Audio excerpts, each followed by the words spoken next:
Va jusqu'au bout, fidèle jusqu'à la mort, et tu recevras la couronne de vie. Nous n'avons pas cru en Jésus-Christ pour l'abandonner. Faut mieux mourir qu'abandonner Christ. Vaut mieux mourir qu'abandonner Christ. Entre la mort et abandonner Christ, je préfère la mort. Tu n'es pas entré dans cet avion pour descendre pendant le vol, car Dieu ne donne pas de parachute. Il n'y a pas de parachute pour quitter l'avion Jésus-Christ. Tu dois atterrir, tu dois aller jusqu'au bout. Jusqu'à ta mort, jusqu'à l'enlèvement. Tant que tu n'es pas mort, tant que tu n'es pas revenu, mon frère, fidèle jusqu'à la mort. Et il te donnera une couronne de vie.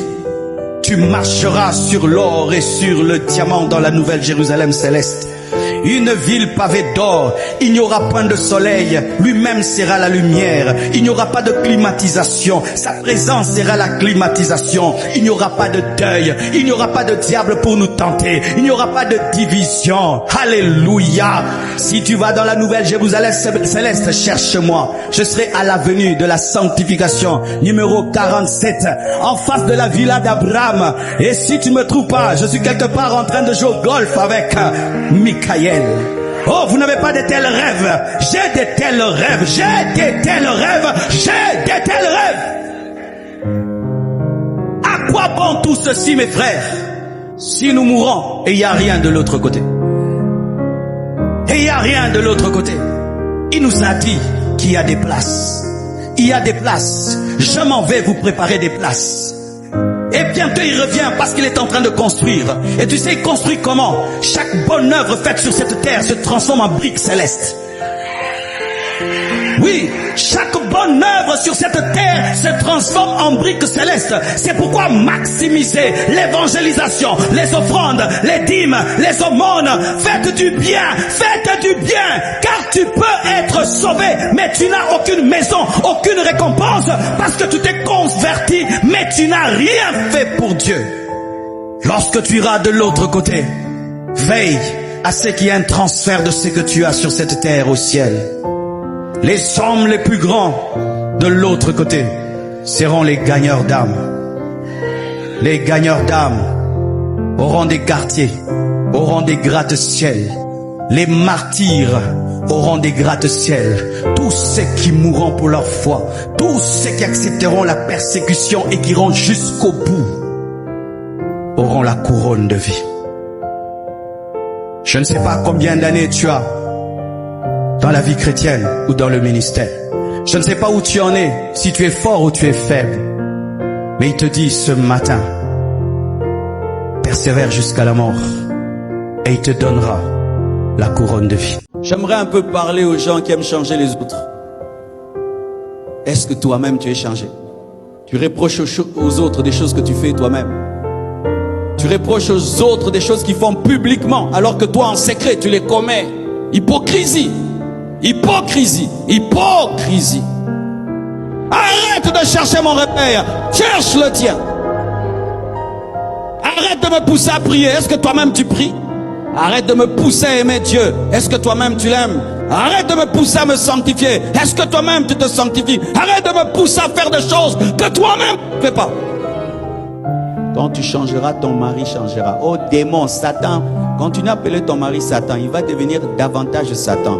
Toi, deviens une chrétienne, ton mari va voir en toi Jésus et il va se convertir. Église, continuez à dire aux païens, païens, vous êtes perdus, païens, vous êtes perdus, pendant que vous-même vous êtes loin de votre Dieu, ils seront davantage perdus. C'est ça la maladie de l'église actuelle. Elle-même, elle est perdue, mais elle dit que le monde est perdu. Des chrétiens qui ne marchent pas avec Jésus, qui vivent dans la rébellion à Dieu, mais qui sont en train de dire au monde, monde, vous êtes perdus et égarés, comme si eux-mêmes sont en communion avec leur maître. Le réveil, c'est quoi, mes frères? C'est lorsque Dieu remplit tellement nos vies, qu'il commence à toucher les païens à côté de nous. Mais pour qu'il y ait débordement, il faut d'abord qu'il y ait plénitude. Il faudrait d'abord que Dieu te remplisse toi, pour qu'il puisse toucher ton quartier, toucher ton école, ton université, ta femme et tes enfants. Est-ce que toi-même tu es un vrai chrétien? Tu cours à faire des disciples à gagner des âmes. Mais toi-même, est-ce que tu vis la parole? Toi-même, est-ce que tu vis Dieu? La maladie de l'église actuelle, c'est que nous n'avons que des théories et pas une vie. Alors que la vie parle plus que les paroles. Je préfère un chrétien qui vit dans l'amour qu'un chrétien qui prêche l'amour. Je préfère un chrétien qui vit dans la sainteté qu'un chrétien qui prêche la sainteté.